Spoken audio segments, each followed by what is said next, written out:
da nossa ideia de falar com você foi em função dessa tua última entrevista, acho que foi na Folha, né, na Ilustríssima, e eu já não tenho certeza se eu não estou confundindo com a entrevista do Mangabeira, que teve conosco há poucos dias atrás também, que foi Eu essa me eu sei que foi. confundo também, então não tem importância.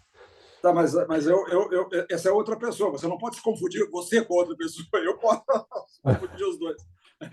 Mas, enfim, mas um ponto que nos chamou muita atenção, a gente está, eu acho que nesse pós-eleições, tentando achar reinventar o rumo que a gente chegou a ter em um momento, porque a gente surfou um pouco aquela onda do Lula fazer uma composição a partir da chapa não programática, com base numa memória do que ele remetia sobre si mesmo.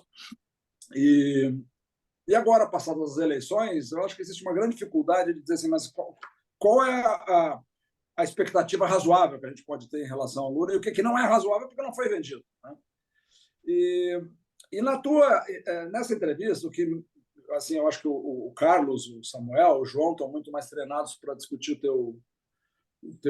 a tua obra, né, mais recente, mas o que nos chamou mais atenção e que provocou discussão no grupo foi, digamos, a tua percepção de como a direita deu significado aos novos sinais do planeta e como a esquerda está tendo essa dificuldade.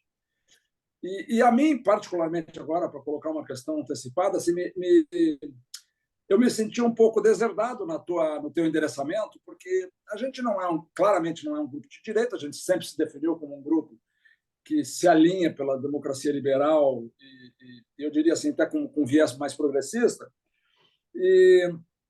mas tampouco é um grupo de esquerda que tem essa identidade, que busca essa identidade.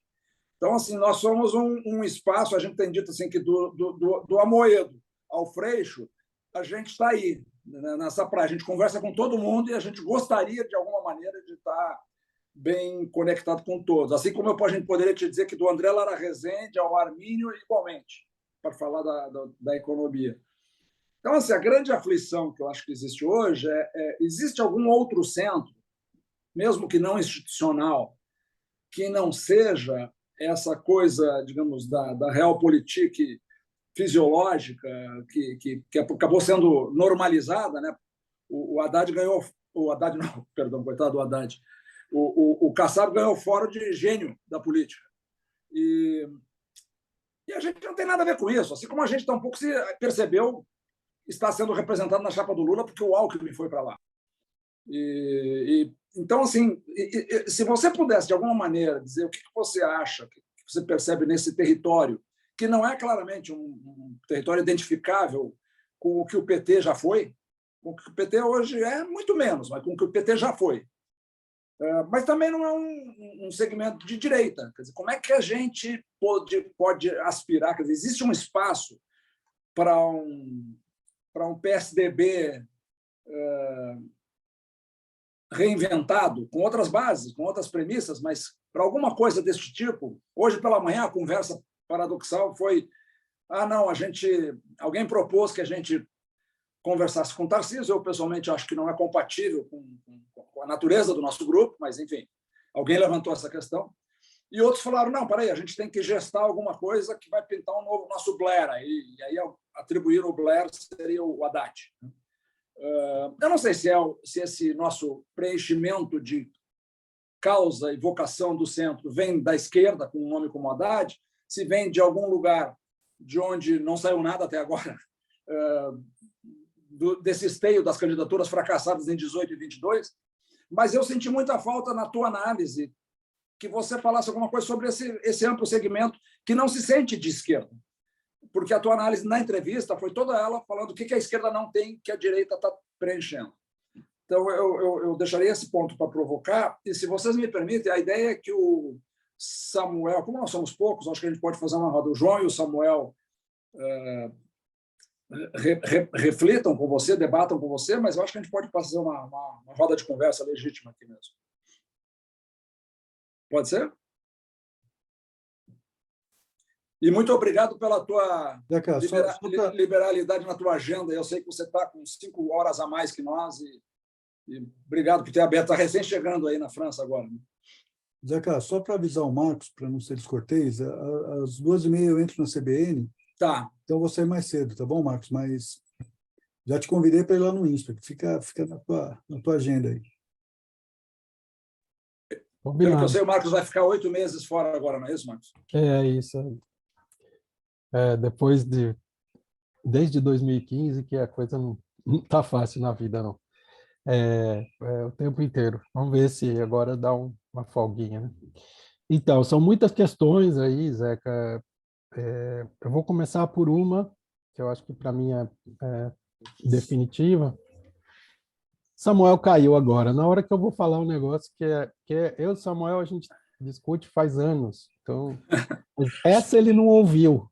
Então, eu não sei o que vai acontecer. Não, mas vamos ganhar um tempinho, então, até que ele volte, porque o Samuel e o João... O João também não está, né? Os nossos debatedores são... Mas o João e o Samuel foram os mais rápidos no gatilho quando a gente conversou sobre o teu artigo. E aí eu disse, alguém me ajuda com o contato com o Marcos. Daí os dois fizeram o ping na hora. E o Carlos só não fez porque ele estava de férias, que eu sei. Férias não, eu estava afastado, não estava de férias, estava fazendo outra coisa. Aliás, eu estou vendo o Felipe aqui morto de vergonha, porque faz um ano que ele me mandou um texto e eu ainda não respondi para ele. Mas eu sei, eu lembro, viu, Felipe? Que bom, mas eu tenho vergonha daquele texto, né? Acho que é melhor você não ler. Te manda um novo, então. Então, acho que dá a começar, Zé. Vamos lá, por favor. Não tem muito tempo, que é o seguinte. O centro, para mim, é uma posição política que é uma abstração. É uma coisa que eu nunca consegui compreender do ponto de vista teórico. Para mim, existe esquerda e direita. Tá? O centro, para mim, é um estacionamento onde eleitores ficam para decidir se vão para a esquerda ou se vão para a direita. Então, para mim, existe direita e esquerda, não existe centro. Tá? No que você está falando, qual é o nosso problema hoje? Entre os 3 textos que eu estou tentando escrever ao mesmo tempo, tem um que é justamente sobre isso. Quer dizer, como seria possível um caso como o do PSDB hoje? Tá? Então, assim, ainda está em estado de elaboração, não cheguei no texto, o texto vai ter uma profundidade histórica, então vai ser um pouco mais complicado do que o que eu vou dizer aqui. Mas o que era basicamente ali a ideia na redemocratização? Você tinha um diagnóstico por parte de uma certa elite política, e estou falando inclusive do PT como elite política nesses termos, embora não tivesse ainda chegado ao poder, mas conseguia ter uma capacidade de formulação, de organização que merece esse nome, e tem aquele racha de 88, quando foi formado o PSDB, foi um racha no qual esses quadros, que eram os quadros da elite política brasileira, que tinham toda a experiência do pré-64, etc., que esses quadros disseram, olha, o PMDB, enquanto partido ônibus, ele não é capaz de se dirigir a si mesmo. Certo? Então, ele precisa de uma vanguarda. E, portanto, o PSDB foi criado como um partido de quadros que iria, então, levar essa locomotiva PMDBista. O PT queria primeiro atropelar o PMDBismo brasileiro e depois se amoldou com ele. Certo? Então, nós tivemos, quando você tem 93, quando você tem o plebiscito, o fato do presidencialismo ter vencido obrigou o PMDBismo a recorrer a essa sua costela, vamos dizer que foi o PSDB, para dirigi-lo, porque não tinha condições de bater o Lula, como tinha ficado claro já na eleição de 89. Tá? Então, foi o fato de você ter tido a derrota do parlamentarismo em 93 que fez com que você tivesse um deslocamento do modelo que a gente tinha até ali. E, a partir dali, teve a oportunidade desse partido de quadros ele colocar a ponta seca do compasso no meio do sistema político, rodar e dizer quem quiser exercer o poder vai ter que exercer dentro desse círculo aqui. Se estiver fora, está fora. E o PT teve que se adaptar a isso. Então, nós tivemos essa fase, né? E o PT se adaptou. O que a gente tem hoje, na minha visão? Nós temos hoje o desaparecimento desse partido de quadros, que eu chamaria um partido de quadros tradicional, na lógica brasileira. Tá? Pensar os quadros que a gente tinha na década de 50 para fazer planejamento, para fazer projeto para o país. Esse quadro desapareceu. O que a gente tem no lugar? Nós temos no lugar a extrema-direita, nós temos o PT em aliança com setores da direita, e isso, para mim, é o que se chama de progressismo. Tá? O progressismo é uma aliança da esquerda com os setores democráticos da direita. Isso, para mim, se chama progressismo. Então, nesse sentido, você tem uma aliança progressista que repete, num nível muito mais baixo, evidentemente, o que foi feito na eleição. E você fala, o que você tem além disso? Você tem o que eu chamaria de um PMDBismo autonomizado. Ou seja, você tem entre a extrema-direita e esse bloco progressista, você tem um bloco que era o antigo PMDBismo congressual e partidário, transformado num bloco autônomo. Pela primeira vez, o PMDBismo se autonomizou em relação aos seus partidos líderes. Tá? Então, você tinha antes o PSDB, você tinha o PT, quem ganhava a eleição puxava tudo para o seu lado, tá? E dava a direção e dava o rumo. Agora, não é mais assim. E isso tem que ver, claro, com o que o Samuel estava dizendo antes, que são as reformas eleitorais de 2017, enfim, a proibição de financiamento empresarial, tudo isso. Tá? Isso mudou completamente o cenário. E mudou ainda bem, porque a gente tinha que ter feito essa reforma 15 anos antes, né? E não em 2017. Mas, enfim, isso faz com que a única possibilidade que eu veja para um modelo como o modelo do PSDB é que, novamente, aconteça essa ruptura desde dentro. Ou seja, que esse PMDBismo autonomizado, estou falando aqui basicamente dos 180 deputados que hoje giram em torno do Lira. Tá? Estou falando disso. Tem PMDBismo no governo Lula também, evidentemente, mas não é o PMDBismo autonomizado, esse é o PMDBismo clássico, aquele que segue quem ganha a eleição presidencial, certo?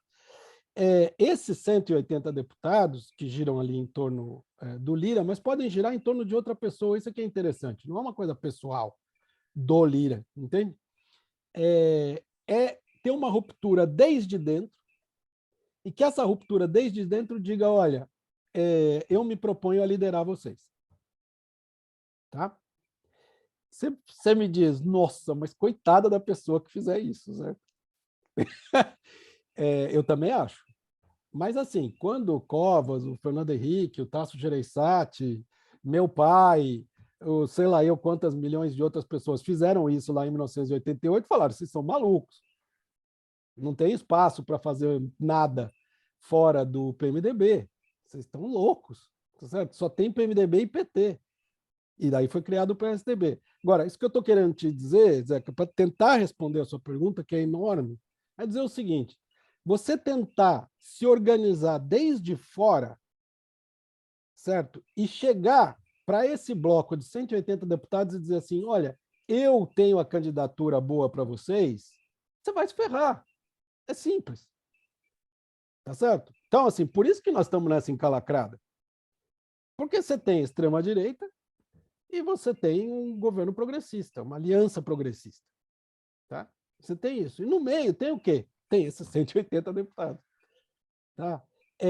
Eu acho um pouco falta de imaginação ir atrás do Tarcísio, coisa do gênero. Tá? Porque a questão é a correlação de força, certo? Não importa que se o Tarcísio é uma pessoa mais razoável que o Bolsonaro, não é, enfim, isso me importa pouco. Importa em qual correlação de força ele poderia ser candidato. Em qualquer correlação de força possível, em qualquer mundo possível, ele está atrelado ao Bolsonaro. Então,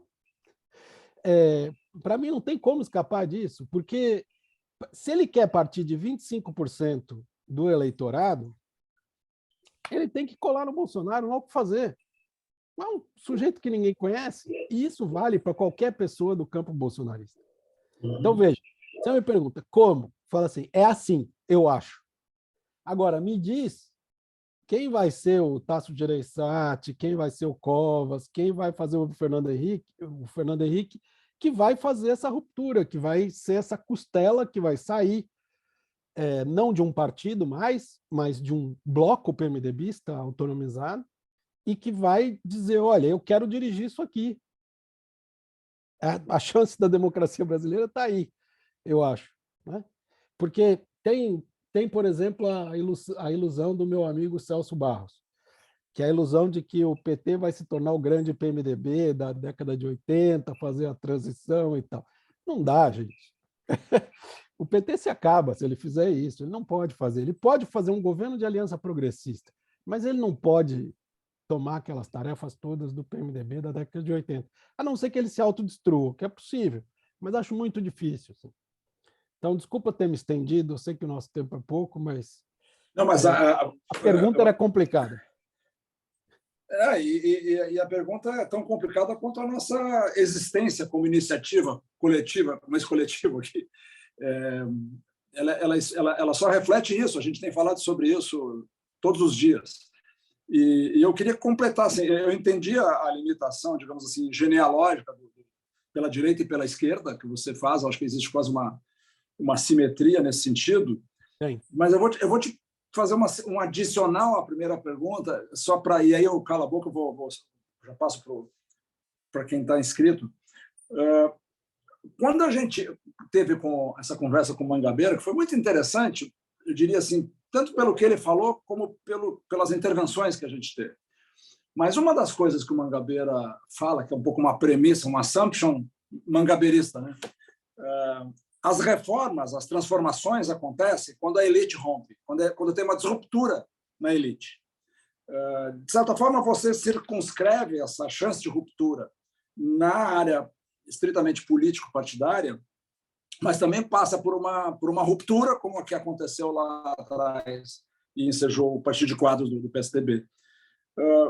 Você não vê nenhuma chance, e essa é uma doce ilusão que a gente gosta de alimentar, de que alguma forma de organização não institucionalizada para a política, como em outros momentos já houve, nós já tivemos interlocuções. A campanha das diretas, por exemplo, ela tinha partidos, mas ela não foi liderada por partidos. Ela foi liderada por várias organizações que, na época, tinham local de fala, né? Tinham lugar de fala. Quando a gente olha esses agenciamentos tokenizados, eu vou botar o Alckmin, porque o Alckmin representa um caminho para a direita, vou botar a Simone, porque não sei o quê, pauta pessoal, mas, enfim. A gente, na verdade, não está vendo o movimento da elite econômica representado nesse lugar. A gente, se você olhar, por exemplo, intervenções públicas que tem feito ali o Pedro Passos, o Wojciechowski e o Horacinho sobre política industrial, não tem representação na CNI, na Fiesp e tudo mais. Mas existem. E chama um monte de gente atrás. Chama um monte de gente junto. E em várias áreas existe hoje um sinal de vida. Né? A Teca, que está aqui, era até um mês atrás presidente da Sociedade Rural Brasileira, resistiu ao bolsonarismo e foi um baluarte de uma força democrática, de centro, mas não está nem aí para a conexão partidária. Você não vê nenhuma chance de a gente criar alguma instância que seja influenciadora, que tenha poder de convocação, por legitimidade, obviamente, não por poder estatuído, né? Você não vê essa influência, essa possibilidade? Eu estou te dizendo também isso como provocação, quer dizer, eu acho que isso é um território de coisas muito mais imprecisas do que falar de 180 votos que está no PMDBismo autonomizado. Nós estamos falando de coisa muito mais fluida. Mas será que a gente não poderia dar outra volta nesse parafuso e criar algum tipo de organização que seja interlocutora de uma agenda para o país e que chame essa parcela do PMDB autonomizado para uma conversa? Estou pronto para apanhar, Carlos. Marcos. Então, olha só, é claro que essa tua intervenção me permite completar o quadro da minha analogia com a década de 80, certo? Que é o que eu estou fazendo e que eu acho que está em causa hoje. Porque como está em causa a própria democracia, nós temos uma volta para a década de 80 num certo sentido.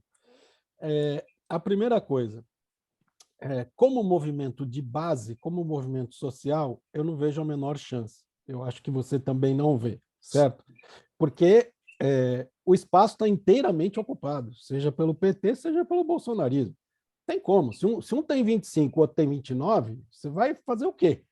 Você vai entrar com o quê? Nada, né? Então, por isso que, para mim, a analogia com o PSDB é muito importante, porque tem que vir de dentro, vem de cima, não vem de baixo da sociedade. E, nesse sentido, isso que você está propondo me parece absolutamente razoável. Agora, precisa saber individuar, dentro do PMDBismo autonomizado, quem são as pessoas que têm o potencial para começar essa conversa, que precisa ser feita, gente. Uhum. Agora, naqueles 180, tem 10 pessoas muito conversáveis. Tá? Vou citar só o Aguinaldo Ribeiro, podia citar o Marcelo Ramos, que é outra pessoa também. Sabe, que num outro mundo seria uma pessoa muito mais razoável do que é de fato. Tá certo? Então, assim, você vai lá e fala, não, vou chamar o Aguinaldo para conversar, vou chamar o Marcelo para conversar, e fala assim, eu consigo fazer uma conversa com 10 dessas pessoas?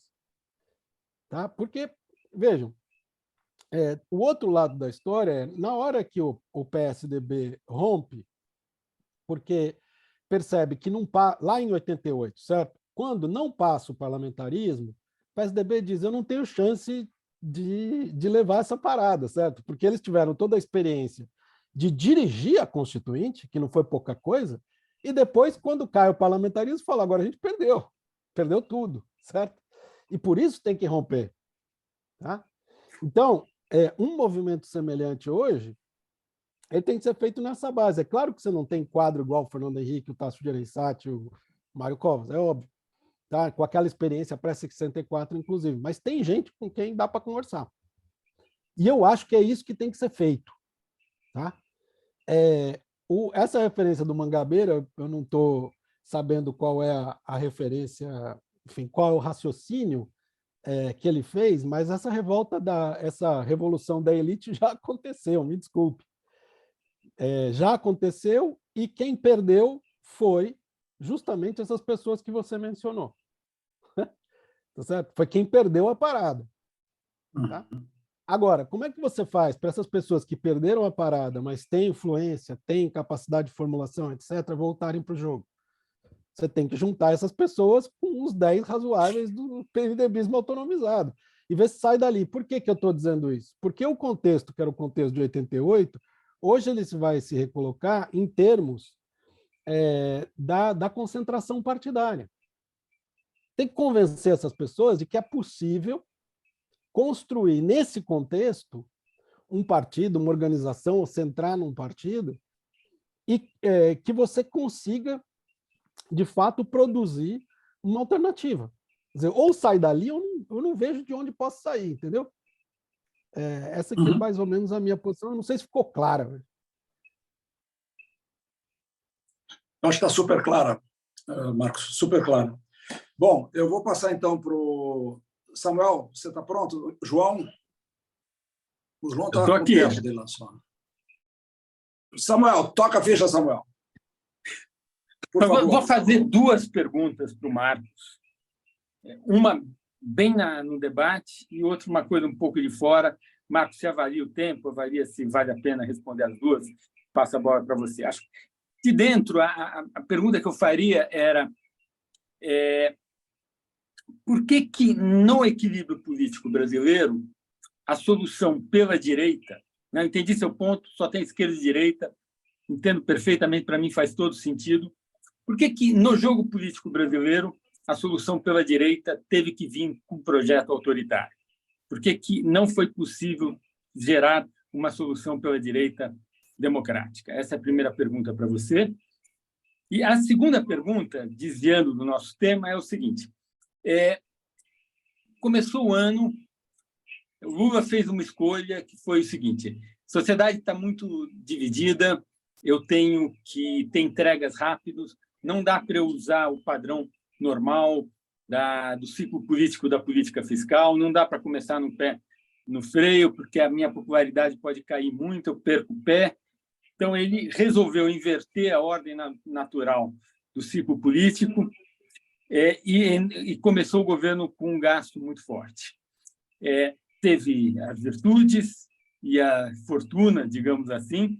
A fortuna, um monte de choques que vão continuar revertendo a inflação e aliviando o cenário macroeconômico, redução do custo da cesta básica, boas safras. Isso deve continuar por, acho que, mais uns 24 meses, que gerou uma extensão, mas teve a fortuna, foi a capacidade que o ministro Fernando Haddad teve de estabelecer a agenda, de vender a agenda para o governo dele, para o executivo, e de conseguir vender a agenda para a sociedade e para o Congresso.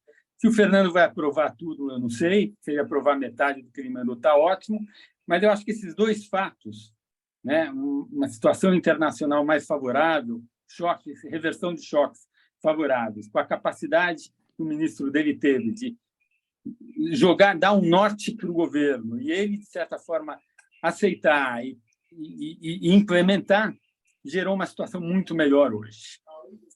Minha pergunta é, e mais, há uma perspectiva de que, se pegar coisas como custo da cesta, poder de compra do salário mínimo em cestas básicas e poder de compra do benefício básico do programa Bolsa Família em cesta básica, mesmo que não haja aumento real, tanto do salário mínimo como do benefício básico, essas coisas vão melhorar, porque a gente tem um cenário de melhoras das safras e de melhora e de queda do custo da cesta básica pelos próximos 24 meses, provavelmente. Minha pergunta é, com essa melhora e com esse espaço de popularidade que o presidente Lula ganhou, ele vai dobrar a aposta na agenda do gasto ou ele vai se acalmar e empoderar ainda mais o ministro dele? Tá? Então, tem essas duas perguntas para você. Super obrigado por estar aqui com a gente hoje à tarde, Marcos. Eu que agradeço, Samuel, pelo convite. Eu continuo lendo as tuas colunas, então entendo perfeitamente tudo isso que você acabou de falar. Minha única preocupação é que o Carlos vai ter que sair, ele está com a mão levantada. Eu não sei como é que a gente faz, se o Carlos fala... Vamos lá. Invertemos a ordem. O Carlos faz a pergunta, você responde o Carlos, depois você volta a mim. Isso. Pode ser? Claro. Muito obrigado, Samuel, pela gentileza. Marcos, Fernando Henrique dizia que o PSDB e o PT eles estavam fadados a conduzir o atraso, né?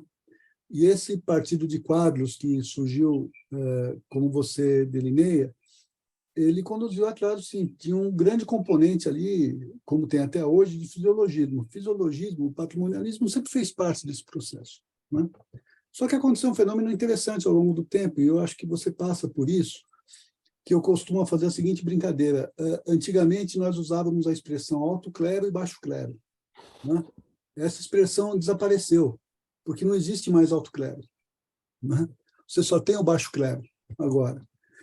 De um tempo para cá, a liderança política ela foi se esgotando, esse partido de quadros foi sumindo, né? E meio que a lógica do baixo clero, que é uma lógica eminentemente fisiológica, ela foi se estabelecendo. Eu avalio que chegou a um esgotamento no segundo governo Dilma, não é? Esse dar, o dano que se recebe chegou ao esgotamento ali. Teve um reloading com o Temer, porque o Temer sempre foi uma espécie de primos inter pares dessa gente toda, então ele reorganizou. Agora, o Bolsonaro ele erra feio, porque quando ele acha que ele pode simplesmente virar as costas para isso, ele fica totalmente esguarnecido, depois tem que pedir blindagem, né, para esses 180, 200 que você se refere, e esses caras tomaram o governo para si. né? Pela primeira vez, o Centrão teve a Casa Civil, por exemplo, né? Teve os fundos mais importantes, controlou a saúde, controlou, enfim, todas essas verbas importantes do governo, né?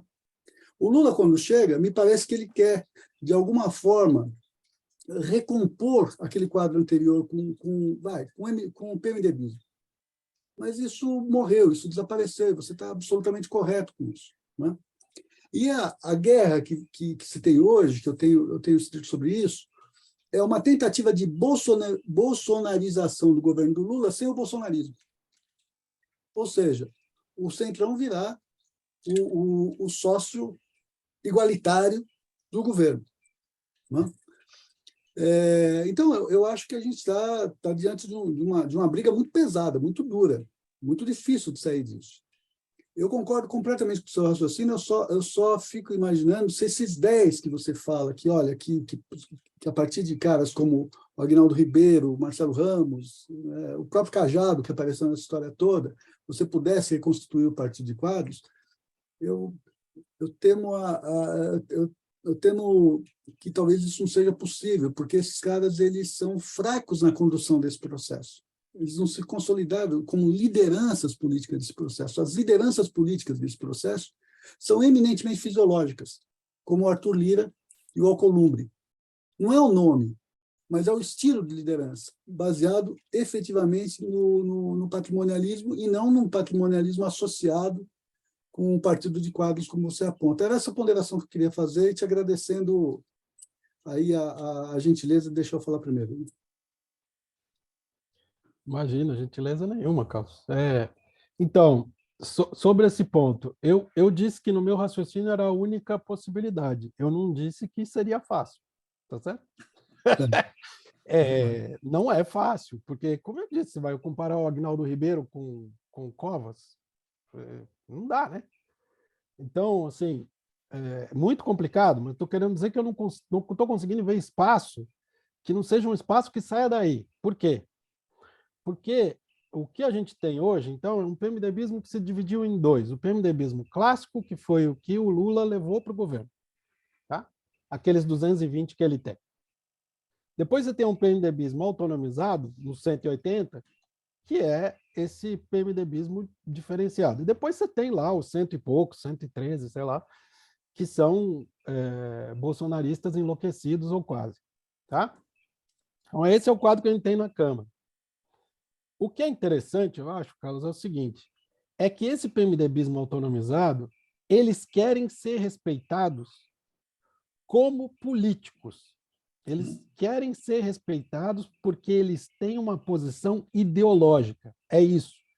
Então, você fala, mas é um absurdo isso, porque é o velho Centrão. Não, esse Centrão que começou ali no... Porque no governo Temer, a gente teve o primeiro ensaio dessa autonomização do PMDB. Pela primeira vez, o PMDB chegou ao poder. E fez isso, fez uma feudalização completa do governo. Tá certo? No governo Bolsonaro, teve essas duas fases que você falou, e na segunda fase, o que esse Centrão fez foi dizer, eu quero governar. E o que esse Centrão está dizendo é, eu quero governar.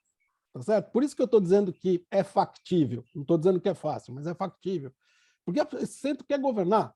Então, assim, se vai ser só o Bolsonaro que vai me deixar governar, eu vou ficar com o Bolsonaro.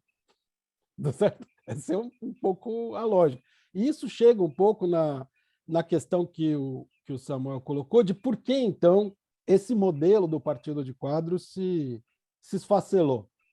Tá? Se esfacelou porque a oportunidade histórica da direita democrática retomar o poder foi destruída no período do final de 2014 até 2018. Certo? E, para mim, esse é o período mais fundamental de todos.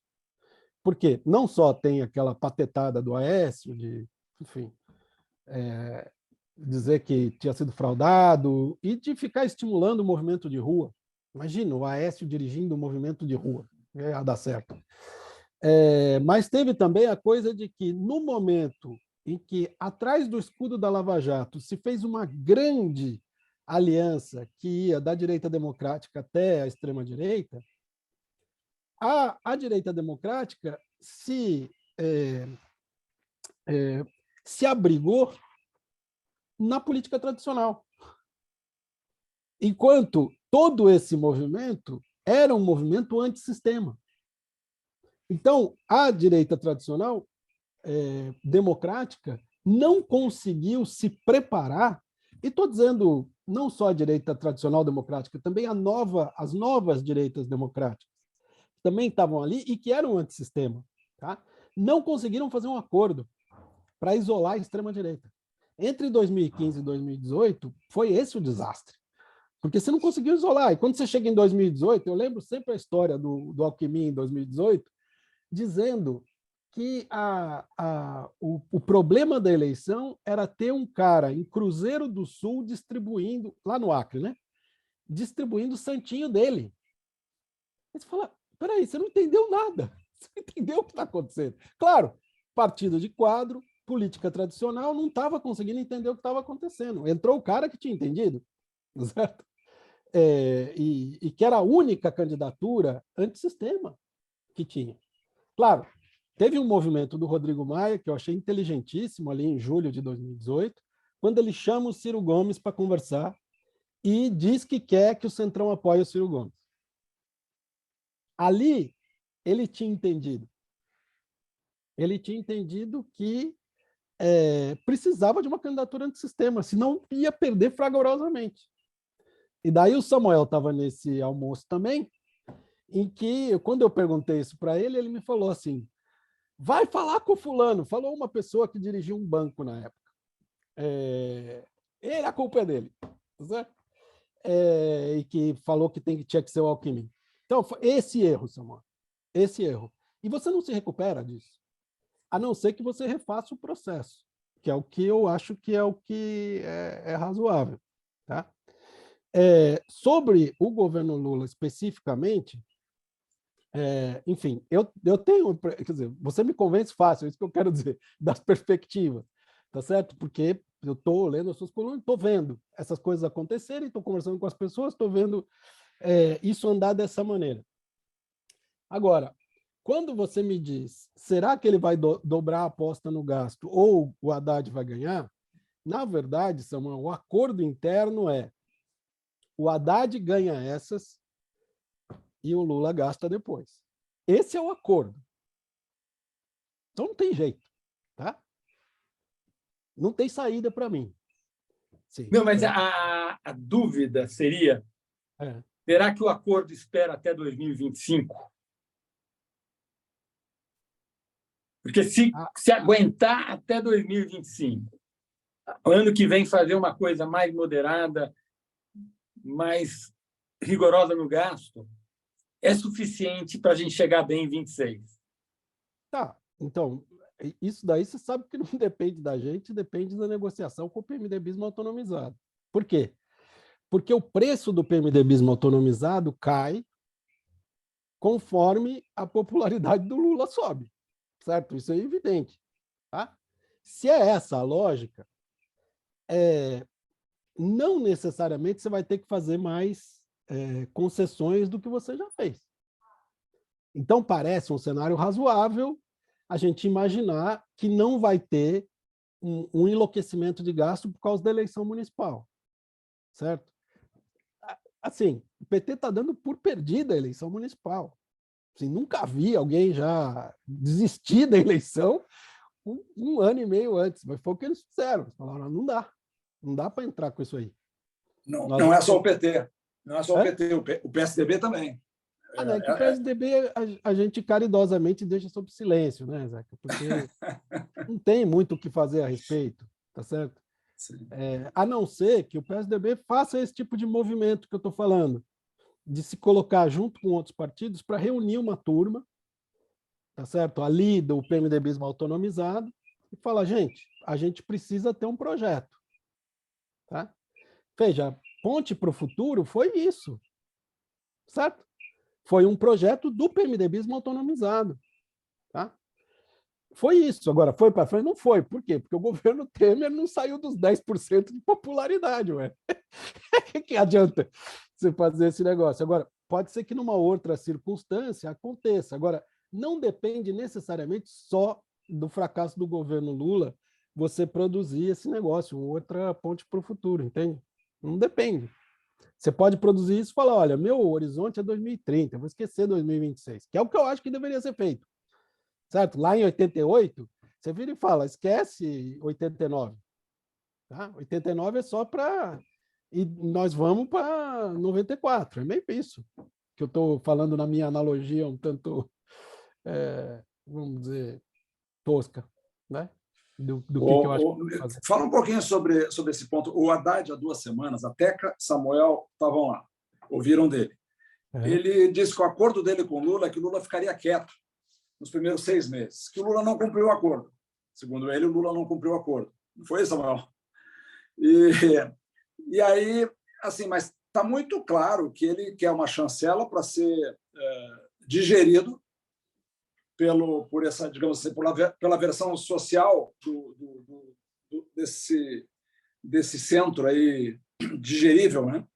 E até deve ter negociado isso, como você falou, o crédito para o Lula poder gastar mais adiante, quando for o timing certo para gastar. Mas, assim, isso não é um segredo, não. Isso que você está falando é consistente com o que ele nos disse claramente. O Lula se comprometeu, essa foi a negociação que eles fizeram e não cumpriu com a compilação, atravessou o samba algumas vezes. Zeca, posso te falar? Claro, claro. Cumpriu, sim. Você não imagina o que seria se o Lula de fato tivesse falado. Tinha demitido. É verdade. Não, cumpriu o acordo, posso te dizer. O Fernando pode ficar chateado quanto ele quiser, mas o fato é que o Lula cumpriu, gente. Cumpriu. Falou um pio desse negócio. Ele xingou o Roberto Campos Neto e tal, não sei o quê, mas, gente, perto do que ele podia ter feito, foi nada. Perto do que ele fez na geopolítica, foi nada, né? Eu fico até contente dele fazer barbeiragem lá fora, porque assim faz menos, né? E tem uma coisa de ajuste mesmo. A pessoa não tem noção do mundo onde ele caiu de paraquedas. Ele não tem noção. E agora ele está tendo. Isso é interessante. Você vê um sujeito que tem uma experiência incrível, mas que, numa condição completamente diferente, principalmente depois de quase 2 anos na prisão, que isso, nossa, acaba com a pessoa, certo? Até, sabe, tipo da coisa assim, as pessoas que estavam treinando o Lula nos debates falavam que ele se mexia como se ele estivesse na cela, sabe? Isso é muito, muito duro, gente. Muito duro. Se imaginar que o cara se mexe como se ele estivesse num espaço restrito. É muito pesado. Então, eu acho que agora é uma coisa assim, o Lula falou, entendi. Eu tentei fazer 2003, não dá 2003, eu estou adaptando. Mas uma parte de 2003 ele fez. O acordo que ele fez com o Fernando, ele tinha feito com o Palocci lá atrás. Verdade. Isso aí é verdade. Legal. Fala um pouquinho mais sobre essa movimentação. Eu desconheci essa do Rodrigo Maia com o Ciro. Isso aí foi um movimento, digamos assim, do que seria associado com o PMDBismo autonomizado, tentando jogar uma solução para fora. É isso? Dá para se colocar dessa maneira? Não, tem uma candidatura antissistema. Tem uma candidatura Marcos, juntando nessa questão do Zeca, se você vê no Rodrigo Maia, nesse movimento que não deu certo, o mesmo esforço que o Paulo Artung fez com o Luciano Huck e com Barbosa, na mesma época. Igualzinho, Samuel, com uma exceção. Que, no caso do Huck e do Barbosa, você vem de fora com o nome. E aí não pega. Não adianta. Entendeu? Quer dizer, e o Rodrigo Maia seria uma peça fundamental nesse tipo de conversa. Quer dizer, eu fiquei imaginando muito tempo, né, essa coisa contrafactual, o que teria acontecido se o Ciro tivesse sido candidato do Centrão em 2018. Porque era o único candidato antissistema crível dentro do sistema. E um cara que tinha ficado fora durante 6 anos, então, ele tinha isso. Então, acho que foi uma grande sacada do Rodrigo Maia, Mas não tinha a menor chance, porque, assim, de ganhar as pessoas, porque o Ciro é maluco, a gente sabe, certo? Só que o cara estava querendo dizer, olha, o cara é doido, mas pode ganhar um outro doido. Tá? Eles estavam vendo isso aí já. Então, eu achei um cálculo político extremamente bem feito, assim, naquele momento. Mas não foi para frente. Aliás, faz falta, né, o perfil Rodrigo Maia no Congresso hoje, né? Não tem. Veja, o PMDBismo autonomizado olhou e falou assim, cara, você é muito almofadinha para a gente. Não, a gente precisa de alguém que amassa barro, como diria o Alckmin. Não dá. E assim, o Rodrigo, tudo que ele teve essa clarividência lá em 2018, ele não teve na sucessão dele próprio. Né? Para mérito Agora, dele, quero dizer. Ô Marcos, quando você fala dessa sociedade política institucional, aí você fala o bolsonarismo. O bolsonarismo é muito mais que isso, né? Eu estou falando isso lembrando, olhando para a Teca aqui no quadrinho dela, e a Teca é uma testemunha ocular de uma morfologia que é muito impressionante e muito desconhecida no lado, digamos assim, civil, urbano da sociedade. E que é, basicamente, assim, a origem do bolsonarismo, por tudo que eu tenho ouvido da Teca, se mantém intacta, e é um negócio que chega no partido, repercute, instrumentaliza a relação partidária, mas é um movimento político, talvez o único que exista, não consigo ver isso hoje existente nem na esquerda. Como que é isso? Quer dizer, eu estou insistindo de volta, interesseiramente, no meu ponto, né, de alguma fortaleza que a gente possa constituir e possa, ao ponto de, pelo menos, ter essa interlocução individuada, como você falou, com o PMDBismo autonomizado. Outro dia eu recebi uma proposta e toquei adiante, de promover uma conversa sobre agenda com os presidentes dos partidos esse aí de centro. Mas eu achei tão desanimador, seria o Araújo, o que é o da federação agora, né, o próprio Eduardo Leite, o Roberto e o Baleia. E eles toparam e tal, mas eu fiquei assim um pouco... O que nós queremos com eles? Qual que é o projeto que a gente pode levar para eles? De que maneira a gente instrumentaliza isso? É completamente diferente se do nosso lado tivesse um grupo vociferante por uma agenda reacionária, como a Teca enfrenta ali todos os dias na base dela. Nós não temos isso. Nós não temos ninguém vociferando aqui. Nós temos gente reclamando que as coisas não são como cada um gostaria que fosse. Mas por outro lado, essa sociedade, digamos assim, eu convivi muito tempo com a elite americana, e eu sempre digo assim, a elite americana tem um projeto de país, um projeto político de país, que transcende e antecede republicanos ou democratas.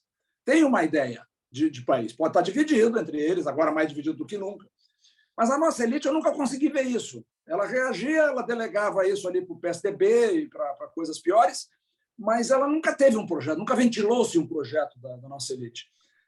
Agora a gente tem um projeto da elite, essa elite da extrema-direita. Não dá para ter uma elite que possa se constituir como interlocutora desse centro PMDBizado aí que a gente está falando? Então, é isso que eu... No fundo, eu quero dizer o seguinte, nós somos isso, tá? Nós podemos ser fracos, inexpressivos, mas é o que nós somos.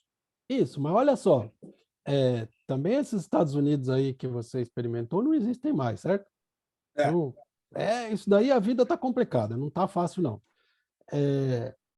Agora, se eu te apresentar o Bartman, que está aqui, o Marcos, o Flávio Bartman, que está aqui, é professor em Colômbia, está lá há 40 anos, e a gente tem falado muito sobre essa elite aí, que não existe mais.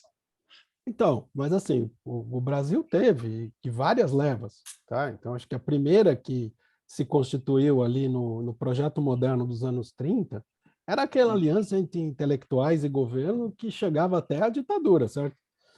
Para implantar um moderno. Como a gente teve na redemocratização, na democracia de 46, a gente teve também essa elite.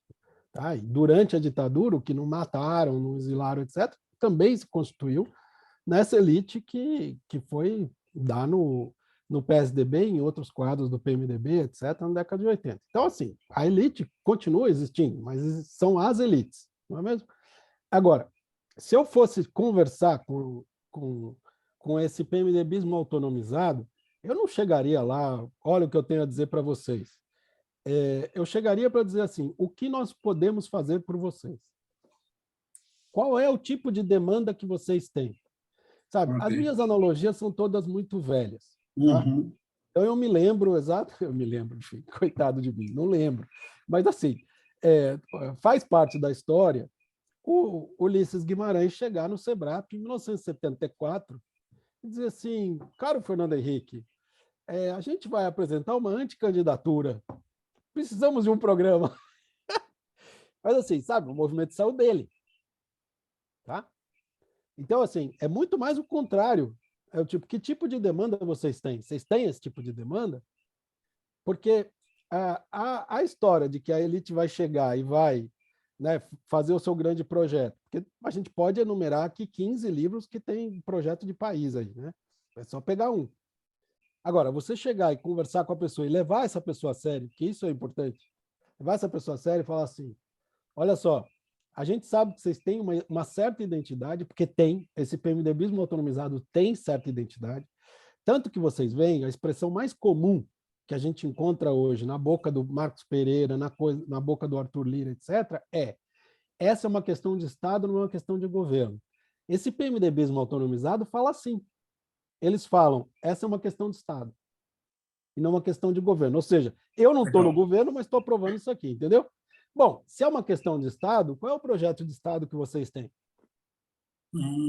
Ah, e assim, como é que isso pode influir ou não na sucessão do Lira? Porque é isso que importa, gente.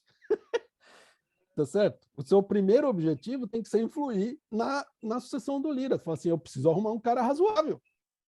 Tá? Por quê? Porque o PMDBismo autonomizado ele tem uma tendência, que vem desde o Eduardo Cunha, que é eleger gente encrencada com a justiça.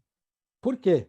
Porque quando você põe lá um cara muito encrencado com a justiça, você sabe que esse cara vai te defender até a morte, porque ele tem que defender a si mesmo. Essa é a lógica. Tá? Então, você fala assim, pô, claro, é lógico, certo? Né? Mas, enfim, já falei demais também. É incrível. Você está... E uma coisa que você falou, que para mim é completamente contra-intuitivo, uma novidade, mas faz todo sentido, e por causa desse texto que você capturou, né, que o Lira tem repetido, uma questão de Estado, não é de governo, essa veleidade que tem o Centrão de ser percebido como um legítimo, ideológico e politicamente do bem. Essa veleidade quase antropológica ali daquele grupo que a gente vê como o cão. A gente vê de fora com um olhar de nariz levantado, mas você está dizendo que não é assim que eles se veem, não é assim que eles querem ser vistos. E não é assim que eles são, em certa medida. É mesmo? Entende? Em certa medida, porque no fundo o que eles estão querendo dizer é nós somos o Brasil, não vocês. Não vocês, esse bando de almofadinha que fica tendo ideia do que é bom para o país. A gente é que representa as pessoas, entendeu? Então, assim, tem uma coisa maluca... E essa luta eles têm com o executivo também. Né? Essa luta eles têm com o executivo também. Né? Todo dia o executivo dá carteiraço neles, eles têm que dizer, não, mas nós somos aqui a representação fragmentada, mas inteira da sociedade, na sua diferença. Muito legal. Gente, alguém mais? Gente, só para me despedir, Marcos, muito obrigado, viu? Você me representa, cara. Obrigado a você, Carlos. Tchau, Carlos. Muito obrigado pela passagem aí. Avisado de última hora por culpa minha. Desculpa. Prazer. Tchau, tchau. Muito bom, muito bom. Gente, a palavra está aberta. Alguém mais quer falar? Fala, Teca, por favor. Boa tarde. Desculpa aqui que eu estou na fazenda, estou tentando achar um lugarzinho aqui para pegar. Olha, primeiro eu queria agradecer o senhor aí por estar com a gente. Eu falo que o Derrubando Muros é um aprendizado para mim diário. Eu fico grudado ali, professor Marcos, lendo, aprendendo e estando com eles. E o Zeca falou o meu nome aí 2, 3 vezes, e eu queria falar que esses 25% que o senhor está falando, tem os 29 e os 25, estão todos comigo. Estão aqui, à minha volta, estão no meu dia a dia, estão em todos os grupos de WhatsApp. Eu não vou falar que eu só conheço eles, porque agora eu conheço Derrubando Muros, eu tenho outros amigos. Outro dia eu saí no jornal junto com o Samuel Pessoa, você já imaginou o que é isso? Isso aí né, já estou top aqui, né? Mas essa turma dos 25 aí É verdade. Mas essa turma dos 25, professor Marcos, eu conheço bem, né? Eu sou produtora rural, estou hoje aqui dentro da fazenda e tive a oportunidade desses últimos anos aí de representar uma entidade de classe. E eu saí da presidência e continuo ainda envolvida com a Embrapa, com muita coisa, né? E assim, eu converso muito com o Zeca no particular, esses 25% muito organizados, muito. Sabe, assim, o que está me chamando a atenção, que foi agora, eu acho que algumas coisas me chamaram a atenção que eu não tenho, o senhor falou um pouco, eu estou prestando muita atenção, eu não tenho assim a noção do peso disso. A primeira coisa é o aparecimento, de uma certa maneira, do ministro Haddad, como ele tem vindo conseguindo fazer um trabalho positivo. Isso é uma coisa diferente, que todo mundo, esses 25%, tinha certeza que isso não ia acontecer em nenhum sentido, né? Que o governo ia começar a cair. Não, o ministro ele está conseguindo fazer um trabalho bom. Outra coisa que chamou muito atenção, e hoje, segunda-feira, ontem, domingo e sábado, está uma briga imensa dentro do agronegócio brasileiro, foi o governador Tarcísio ter feito esse, né, chegar um pouco perto do ministro Haddad e ter ficado perto da reforma tributária. Então, tudo aquilo que a gente lê no jornal está acontecendo. Está um pega para capar muito grande, e os grupos cada vez mais radicais. Eu acho que assim, o que eu posso contribuir hoje, né, eu estou ouvindo vocês, realmente concordar com o que vocês estão falando e trazer um pouco esse cenário para o senhor, que eu acho que nem é uma coisa nova para o senhor, mas, de alguma maneira, que ele é efetivo e ele está acontecendo sim. É isso aí, obrigado. Obrigado, Teca. Teca, deixa eu fazer uma pergunta para você, antes do Marcos reagir. Você acha que essa percepção positiva, essa surpresa positiva desses 25% com o governo, pode gerar algum reposicionamento? Não. Não. Os 25%, né, eu também não entendo isso muito, por isso que acho que ouvir o professor, né, o Marcos aqui, é muito importante para mim. Eu vejo um bloco que não muda, Então, o que eu estou vendo agora é um ataque muito grande ao governador de São Paulo. Traidor, ou se não, coisas assim, você votou no PT. Eles não falam na reforma tributária, você votou no PT. Não é nem no plano do PT. Então, assim, eu vejo, né, eu sempre falei isso, né, antes da eleição, vocês me perguntaram se o Lula, né, se o novo governo, caso o Lula ganhasse, eu não me lembro quem de vocês que me perguntou no evento presencial, se ele ganhar e fizer uma aproximação com o governo, essa turma vai melhorar? Eu falei não. E eu continuo falando não. Eu acho que esses 25%, não sei, o Marcos pode falar melhor aí, mas é um bloco que vai sempre andar junto. Junto contra, tá, Samuel? Contra. Marcos, o que você acha disso? Olha, a minha percepção não é nem de longe o que a Teca experimenta no dia a dia. Então, assim, quando tem o testemunho, para mim é diferente, sabe? É uma coisa que tem outro peso. Quando a gente faz análise política, como, sei lá, como encontrar alguém do Congresso, conversar com alguém do Congresso, que isso tem um peso para mim que é muito diferente de né, ler uma pesquisa, conversar com um pesquisador, etc. Certo? Então, é muito importante. Tem microfone aberto aí em algum lugar, eu não sei o que é. Já fechei. Tá bom. Acho que era. Tá. O que acontece é o seguinte, essa disputa com o governador Tarcísio é uma disputa pela hegemonia do campo da direita. Tá? Porque no momento que você perde a eleição, imediatamente abre a disputa sobre quem manda no campo da direita. E o Bolsonaro não quer perder a hegemonia que ele tem sobre o campo mais amplo da direita. Ou seja, é uma briga da extrema-direita. O que a gente viu logo no início da derrota? A extrema-direita se fragmentar em pelo menos 3 correntes, tá? Que eu chamo de golpe já, golpe quando der e golpe por via eleitoral. Então, é o pessoal do 8 de janeiro, é o pessoal do impeachment do Lula e é o pessoal, vamos esperar, 2026, certo? Eles se dividiram. E, nesse momento, e se dividiram por quê? Porque o Bolsonaro não tinha como tomar uma posição unificada, porque isso significaria deixar de ser o líder da extrema-direita. Por isso que ele se recolheu. Tá? Então, a meu ver, essas três vertentes, elas estão se reacomodando pela necessidade de enfrentar o governo Lula. Então, esse testemunho da Teca é o testemunho de um reagrupamento, de um, como é que chama aquele toque para reunir as tropas, sabe? Você tem esse toque de reunir ali. Agora, eles têm um problema que eles precisam construir o inimigo novamente, porque eles disseram que o apocalipse ia acontecer, o apocalipse não aconteceu. Isso deu problema para eles. Deu problema na narrativa da extrema-direita. Tá?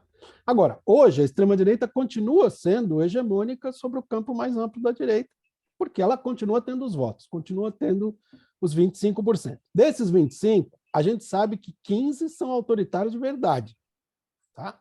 Que não é brincadeira. Agora, tem 10 que não são, né? Que têm tendências, etc., mas não são autoritários de verdade.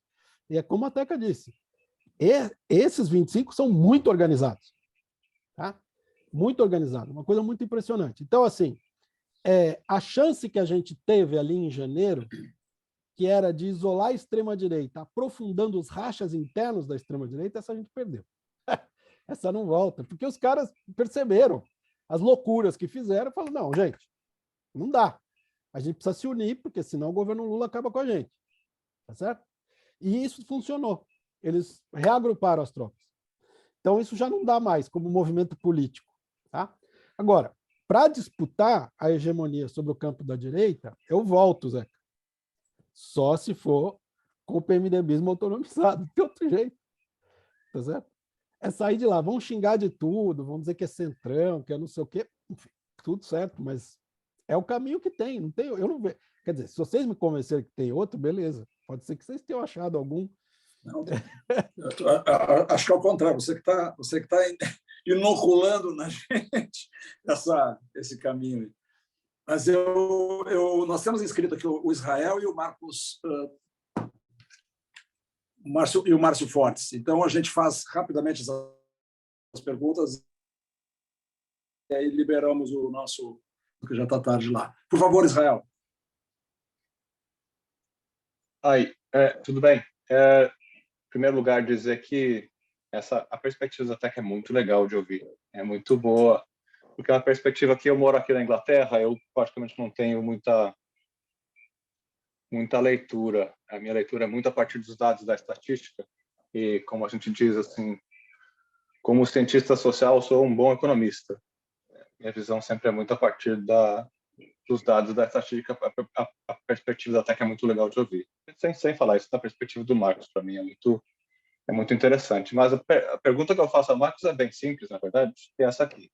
O Marcos falou assim, vamos pensar em 89, vamos pensar em 94, vamos pensar em 2026, quem sabe vamos pensar em 2030, e eu penso, o que a gente faz agora?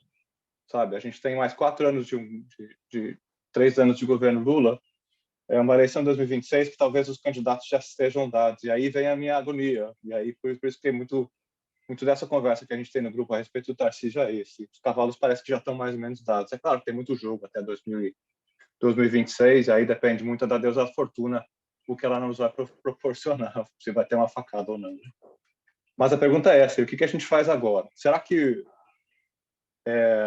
o Tarcísio, de um lado, e talvez o Haddad, potencialmente aí no futuro, não vão estar buscando opções do centro, e como nessa busca de opções mais ao centro, na visão, né, dos espectros políticos, quem conquista o centro do espectro consegue se eleger, na teoria clássica. Nesse exame de opções, será que a gente tem como oferecer opções sem se contaminar pela agenda toda? Minha pergunta é nesse sentido. Marcos, você prefere ouvir as demais questões? O Filipe também vai falar? Ou você vai respondendo um por um? Como você prefere? Eu acho, para eu não me perder, porque Tá bom. a questão do Samuel, como a gente já fala há muito tempo, é mais fácil para mim, que eu já sei. Eu guardo naturalmente, mas às vezes não. Israel, o que acontece é o seguinte, na minha avaliação, isolar a extrema-direita é uma tarefa de anos. Não vai ser fácil e nem vai ser rápido. Então, assim, ou você tem um horizonte 2030, e eu estou sendo otimista, tá? 2030. Você tem um horizonte de 2030 ou você não tem? Porque construção política você faz assim. Essa coisa de que vai aparecer um candidato outsider e vai ganhar a eleição, ou, enfim, um candidato insider mais razoável, isso eu acho que não dá. Quer dizer, tem que ser uma construção. O que eu acho especificamente de tentar uma pessoa no âmbito do bolsonarismo que seja mais razoável? A pessoa pode ser mais razoável, mas a pessoa ela não joga no vazio, ela joga na correlação de forças. Na correlação de forças hoje, a hegemonia é da extrema-direita, certo? Então não adianta a pessoa ser mais razoável. A gente está vendo isso no caso do Tarcísio. E no caso do Tarcísio, veja, não é que o Bolsonaro não entenda a posição dele, entende, porque você é governador do maior estado, está fazendo uma reforma tributária, você tem que entrar no jogo. Se você não entrar no jogo, você arrebenta a tua chance como governador. Isso é meio básico, certo? Ele tinha que garantir algumas coisas nessa reforma. Ele tinha poder para isso, tinha que usar. Tá certo? E ser bashed, né, ser massacrado pelo bolsonarismo, estava na conta já. Certo? Faz parte do jogo. Tanto é que o Bolsonaro falou, não bate tanto assim no Tarcísio, ele é boa pessoa e tal. Porque também o Tarcísio não é para sair da órbita dele. Tá? Para não falar da maldição de governador de São Paulo, etc., essas outras coisas. Tá? Então, tudo depende da correlação de força. Para 2026, eu não vejo como a direita possa estar já autonomizada em relação à extrema-direita. Não consigo ver isso. Para 2030 pode ser se começar uma construção agora, a sério. Não assim quem é o candidato, porque começou quem é o candidato, acabou. Vai dar errado. Vai dar muito errado, tá certo? Então, assim, vai ser o Eduardo Leite. Bom, esquece então. Tá? Não vai conseguir. Por isso que a minha impressão na tua colocação é que tem que ser uma construção independente do campo do bolsonarismo.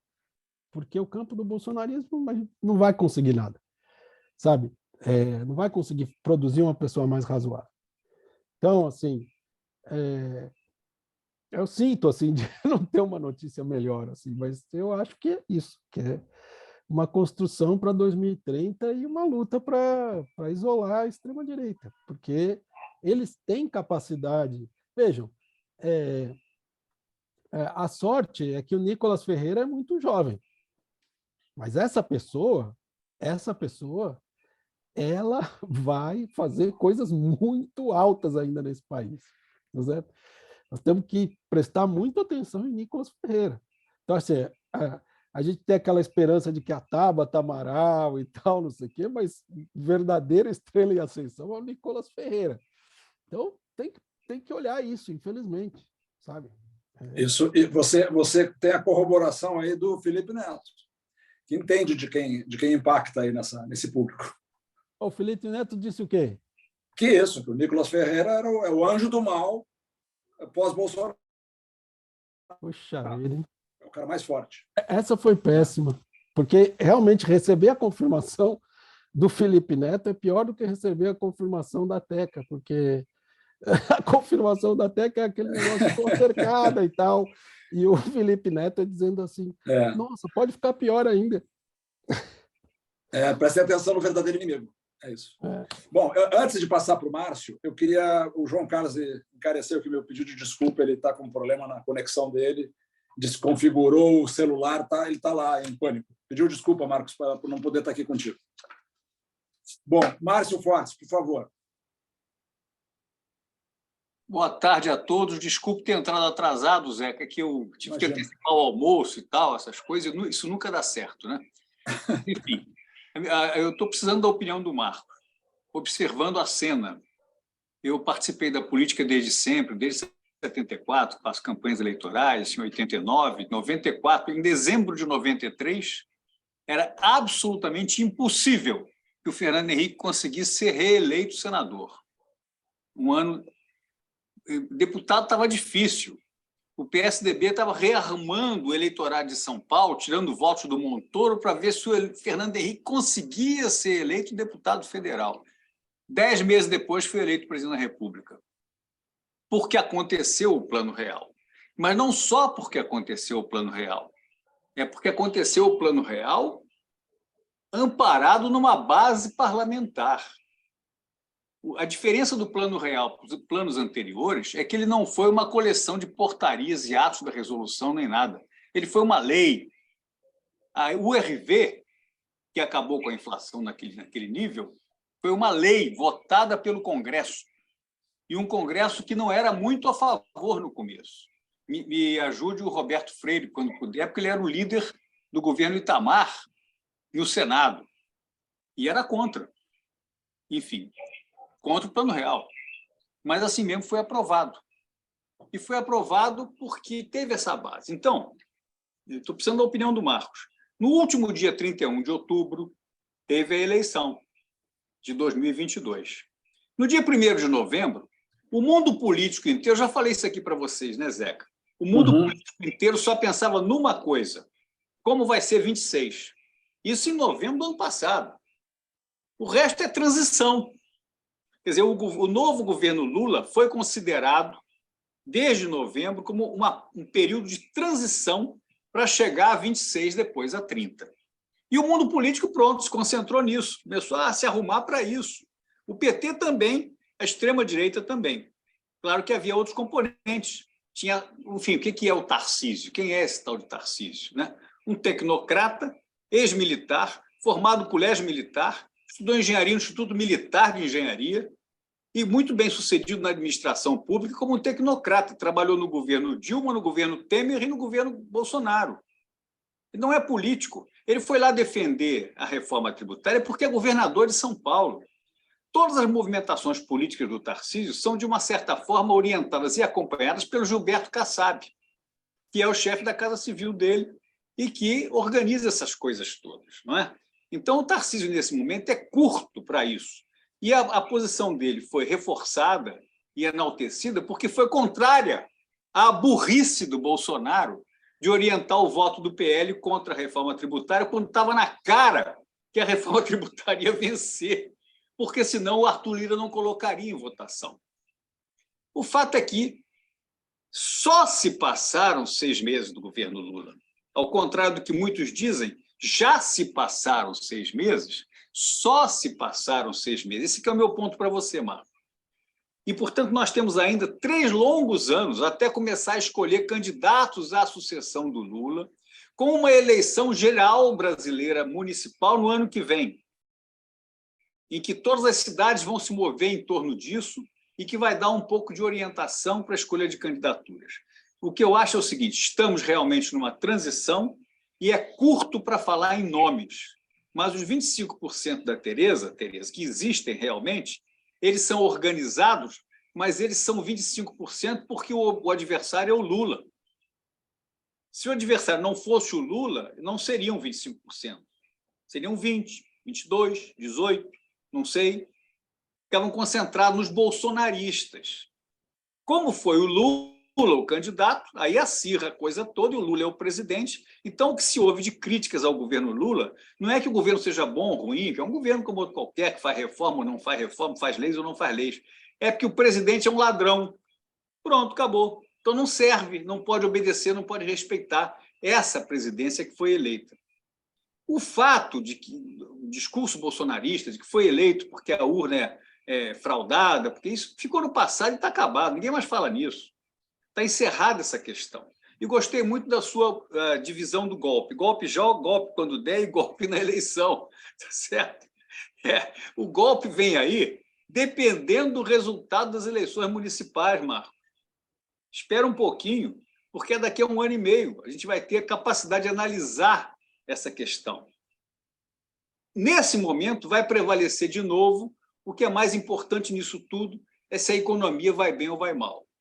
Tem inflação, não tem inflação estúpida. Tem inflação estúpida, não tem inflação estúpida, graves denúncias de corrupção para lá e para cá e tal, que é o que vai orientar a eleição de 26. Nesse momento, o candidato dos 25% pode ser qualquer um. Não se sabe se o Lula vai ser candidato. Se o Lula for candidato à reeleição, os 25% são 25%. Se o Lula não for candidato à reeleição, eu não sei quantos por cento são os 25%. É isso, Marcos? Não sei. Eu estou fazendo perguntas, viu? Não estou afirmando nada, não. Eu já estava ficando desesperado que não vinha a pergunta. Agora o Marcos pode responder. A pergunta é essa. A pergunta é essa. Tá bom. Vamos lá. Desculpe o tempo tomado de vocês todos. Imagina, Márcio. Obrigado. Ô, Márcio, deixa eu fazer uma pergunta de curiosidade que não pode calar. Você conheceu o deputado Freitas Nobre, Márcio? Conheci. Ah, tá. Conheci. Sabe que é pai do Marcos, né? Não. Eu achei que você não sabia. Que isso? O nome do aeroporto de Congonhas? O aeroporto deputado Freitas Nobre, é isso aí. Sabia disso, Zeca? Sabia, claro que eu sabia. Então, o aeroporto de Congonhas não é aeroporto de Congonhas, é aeroporto deputado Freitas Nobre. Exatamente. Que bom, parabéns. Eu não sabia que ele tinha um filho assim tão excelente, não. E não foi para a política, né, Marcos? Foi mais inteligente. Então, veja que depois de tudo que eu vi em casa, né? Eu achei que era melhor ficar na análise. Vamos embora. Porque lá em casa, no berço, tinha que fazer requerimento de urgência urgentíssima ao presidente da Câmara para conseguir uma mamadeira. Né? Era uma extensão do parlamento. Né? Inferno. Quantos filhos vocês são? 2, que meu pai casou 2 vezes, mas eu e meu irmão Marcelo, que é advogado. Foi de CNJ e tudo. Bom, mas aí, Márcio, é o seguinte. Primeiro, eu não acho que o Bolsonaro errou ao se opor à reforma. Tá? Por quê? Porque ele justamente precisava fazer esse reagrupamento de tropas da extrema-direita para poder mostrar força e dizer, olha, nós estamos aqui, sem a gente não se ganha eleição. Tá? O cenário, que seria um cenário benigno, olha o que eu estou falando, tá? Um cenário benigno seria um cenário espanhol, em que o Vox entra como minoria na coalizão, tá? Então, assim, a situação é grave, tá? Eu tenho a impressão de tudo que eu conheço de extrema-direita brasileira e mundial, nesse caso, porque é globalizado, é que eles conseguiram criar uma identidade, Márcio, que vai para além de ser o anti-Lula. Eles conseguiram produzir um tipo de narrativa, como se diz, que vai para além do Lula. E que, portanto, eu não sei se faz muita diferença se for o Lula ou se for outro candidato, desde que eles consigam construir o inimigo. Porque a questão toda é essa, como você constrói o inimigo. Por isso que eu falei que é importante ouvir o Nicolas. Eu ouço o Nicolas todo dia, infelizmente. Tá? Infelizmente, faz parte do meu dia a dia esse exercício de ouvir o Nicolas. E você ouve o Nicolas, se você ouvir a argumentação dele para votar contra a reforma, você fica impressionado. Porque ele fala, olha aqui, no artigo 63, olha o que eles fizeram. Eles conseguiram misturar a reforma tributária com questão racial e com questão de gênero. Ele fala assim. E mostra o artigo, vai analisando o artigo. Entende? Não é qualquer coisa ali. Sabe? É um troço que tem elaboração. E nós estamos falando de uma pessoa que é o único que é mais ou menos parecido com o que o Bolsonaro foi. Uma pessoa que teve uma quantidade de votos em Minas Gerais que é recorde nacional se você for comparar por população. Então, assim, o Bolsonaro... Desculpe, Marcos, para quem não sabe, o Nicolas foi eleito com 21 anos, com 1,5 milhão de votos. E é um fenômeno de redes sociais, assim, talvez o maior fenômeno hoje em emergência. Não, gente, 8 milhões no Instagram. 8 milhões no Instagram. Ele tem no TikTok, eu já esqueci quanto ele tem no TikTok, mas é uma coisa como 10. Isso é uma insanidade. Assim, você olha e você fala, não, isso aqui não é normal. Eu não estou vendo uma coisa normal. Tá?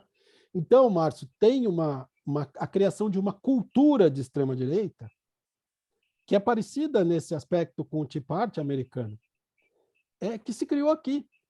E que toda a questão é construir o inimigo. Entende? Se fosse o Aécio, eles iam construir o Aécio como inimigo da mesma maneira. Porque a questão é a construção do inimigo. Mas tem uma certa identidade aí que é muito preocupante, porque ela agrega. Assim, vamos comparar. 29% se dizem petistas, ou seja, a identificação partidária. 25% se dizem bolsonaristas. Não existe o partido bolsonarista. Então, nós estamos falando de alguma coisa extraordinária. Não é normal. É como as pessoas se chamarem trumpistas, tá? E não republicanas.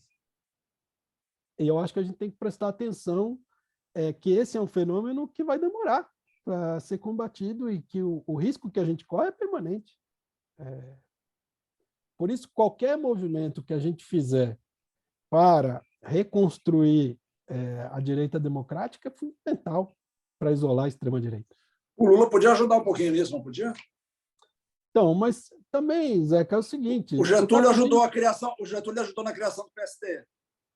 Ele ajudou, não, ele criou mesmo. Criou mesmo, né? Ele criou mesmo. E, inclusive, essa organização é porque quando você é o Getúlio, você pode fazer isso. Agora, o Lula pode fazer isso. É outra camisa. O cara já tem que governar em condições absurdamente complicadas. Você pedir para o cara ainda fazer o serviço do outro lado, bom, também não dá, certo? Uma coisa ele está fazendo a favor.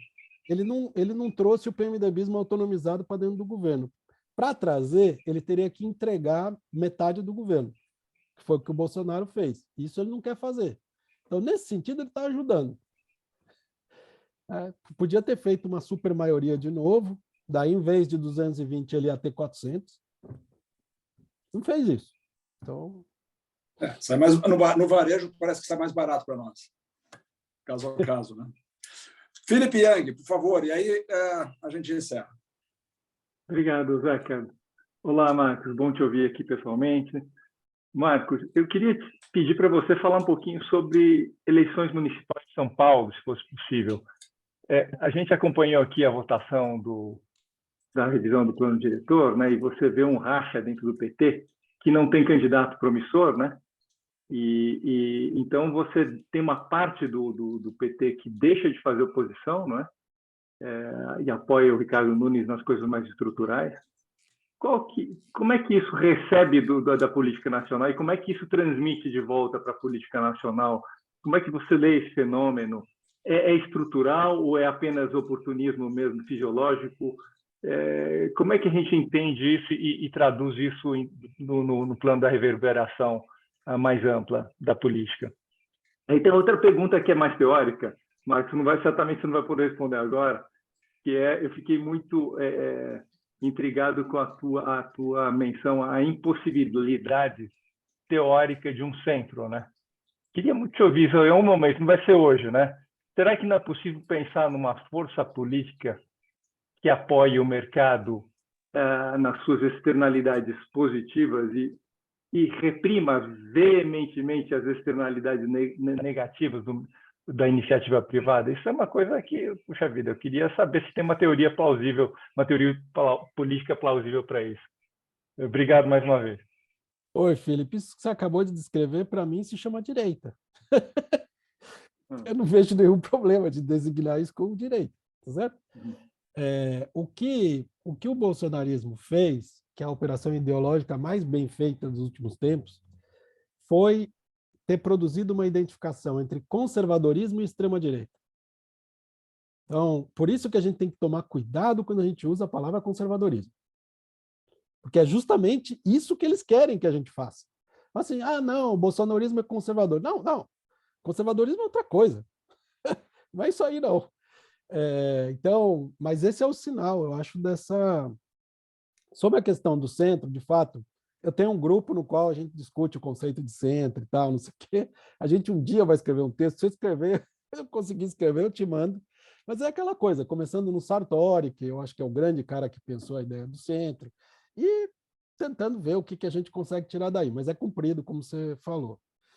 Sobre o caso de São Paulo, eu acho que tem um processo de carioquização do PT de São Paulo sem que tenha tido uma intervenção. Tá? Então, o PT resolveu destruir o PT do Rio por causa da prioridade da eleição presidencial. Fez isso com 2 intervenções, não bastasse uma. Tá? Em São Paulo não precisou nem intervenção. Foi só ter o tato. Tá certo? Foi só ter o tato, ter a Tatolândia e tal. Então, o que eu acho que está acontecendo em São Paulo? Tem 2 coisas. Primeiro, tem um efeito, que é um efeito extraordinário, que é o seguinte: o PT é um partido que fez uma coisa inacreditável. Ele, mesmo tendo chegado ao poder, ele nunca permitiu que uma força à sua esquerda se viabilizasse. Isso é muito impressionante, gente. É muito impressionante, não é qualquer partido que consegue fazer isso, não, na história. Isso significa o quê? Que você está o tempo inteiro roubando eleitor ali que queria ir para a esquerda e segurando dentro do PT, certo? Agora, no caso de São Paulo, tem uma agravante. Qual que é? Tem o acordo do Lula com o Boulos, certo? E esse acordo vai ser respeitado, queira ou não o tato. Tá? A questão é quem vai ser vice. Como você sabe, Luciana Cardoso, enfim, Anistela Haddad, enfim, já se falou de tudo. Tá? Quem vai ser vice do PT? O pessoal que defende a chapa Boulos, Tabata Amaral não tem a menor chance. O problema de São Paulo, Felipe, como você sabe melhor do que eu, é que São Paulo é a única cidade do mundo que eu conheço que não tem dívida. Não tem dívida. Por quê? Porque o prefeito Ricardo Nunes fez aquele acordo com o Bolsonaro por causa do Campo de Marte. Então, tinha uma decisão do STF de que a compensação tinha que ser de 49 bilhões pelo Campo de Marte. O Ricardo Nunes chegou para o Bolsonaro e fala: se você liquidar a minha dívida de 25, fica por isso mesmo. Isso significa que São Paulo não tem dívida. Isso significa que São Paulo tem 6 bilhões de reais a mais para investir todo ano. Ou seja, quem ganhar essa eleição fica 20 anos em São Paulo. 20. Tá? Então, o que acontece? Essa parte do PT sabe disso. E por isso quer o quê? Que seja o Nunes. Por quê? Porque o Nunes não pode ser candidato à reeleição. E ele é um candidato fraco, como a gente sabe. E aí o que acontece? Você tem uma porta em 2028 para você voltar. Porque todo negócio é esse. Então, assim, pode até sair o Boulos de candidato, mas eles vão sabotar tudo que eles puderem. Tá? Felipe, não vou nem comentar a história do plano diretor, porque eu sei o quanto você sofreu, o quanto você batalhou para esse negócio, mas, enfim, é uma das maiores barbaridades que um partido de esquerda já fez na história, certo? Tudo bem, três bravas pessoas se comportaram dignamente, mas o resto, sinceramente, não. Que vergonha, meu Deus do céu. Então, aí, parabéns também pela tua militância aí nesse negócio, porque pelo menos conseguiu sacudir lá, né? Enfim. O Felipe foi o portal da resistência, foi mesmo. Quem me dera. Mas que tivesse resultado em alguma coisa. Mas resultou. Resultou. O Felipe, e sobre esse tema do centro, eu também não me dou por vencido, não. Embora eu tenha perdido aqui por nocaute do Marcos. Mas eu estava até, enquanto agora você fez a sua pergunta, eu estava lembrando que ontem a gente compartilhou a fala do Michael Walzer, não sei se você conhece, Marcos.